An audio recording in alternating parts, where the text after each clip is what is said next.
Healthcare is definitely up there. Like, what exactly are they going to do? Because I know that our current president has been talking about the whole Obamacare package, which is going to force every American to carry health insurance or be fined if not. And I think that's ridiculous for starters. So there definitely has to be something that's done as far as healthcare is concerned. I think maybe another hot topic that's kind of up on my list anyways could be like maybe some immigration reform, mostly because there's just so much stuff going on with jobs and education and things that are just, I think, being compromised, not because of the existence of people immigrating into the country, but just because there's no real solid anything in place to really monitor or regulate that. And that's a big issue. Most other countries have some kind of system in place to monitor who's coming and going, and without something solid like that, there's just a lot of problems. So those are probably two big topics that, at least in my mind, are important things that should be addressed.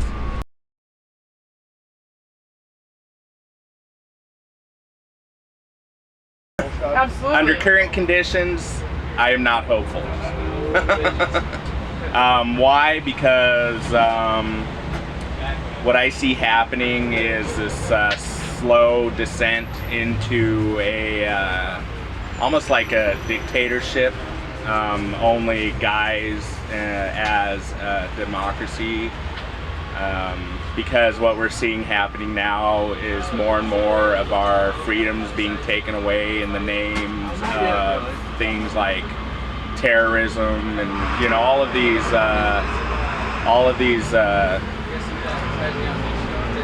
very real problems, but nothing that has any real solutions. So as long as they continue to claim that there's a war on something that has no boundaries, we're just going to continue to fall.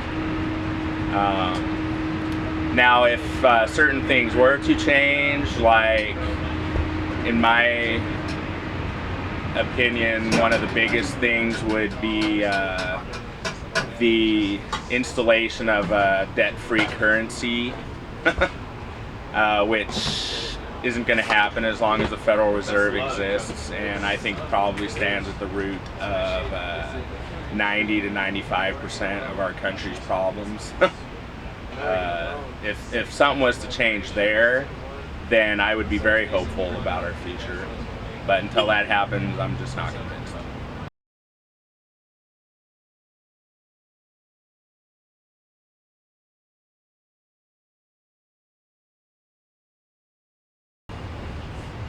Yes, it is very broken. And I think because what we're looking at is this bipartisan system that we have set up, where it's all about Democrats or all about Republicans, or as I like to call them, Republicrats and Democons, because really they're like two sides of the same coin, and they're both influenced by similar special interest groups that feel like they can put them in their pockets with money.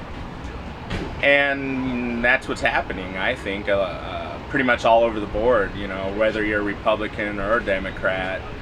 I hate the idea of settling for a lesser of two evils, because that's what I hear people say, well, I'm going to vote for Barack Obama because he's the lesser of two evils. And when I hear that, what goes through my mind is, why are we settling for a lesser of two evils? Why can't we settle for the good guy?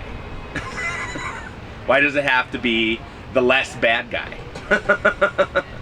And I can't really tell you who that good guy is, but I don't think it's a Democrat and I don't think it's a Republican.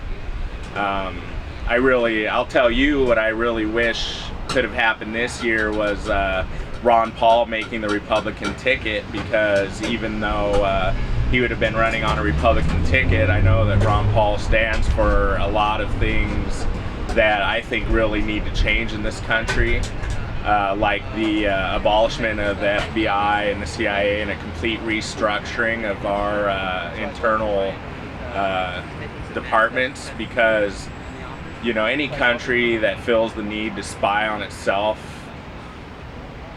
I mean, can't be good.